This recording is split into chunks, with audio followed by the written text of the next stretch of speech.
এবং সেখানে এখানকার একটা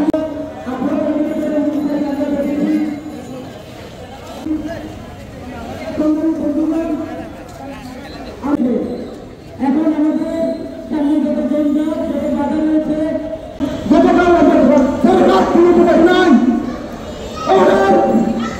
গ্রামগুলোতে কিন্তু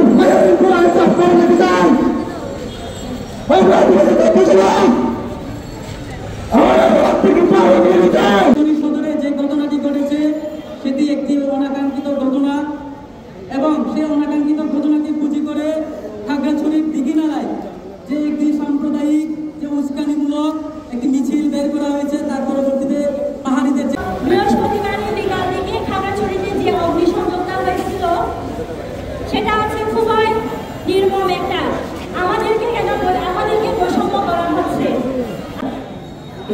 তিনি হয়তো অবগত আছেন এদিকে তারা বিষয় নিয়ে হয়তো এখন ধরে মেসেজ করা অধিকার নাই। আমরা এই বাংলাদেশের নাগরিক নয়, এটা জবাব চাই। যে রয়েছে তাদের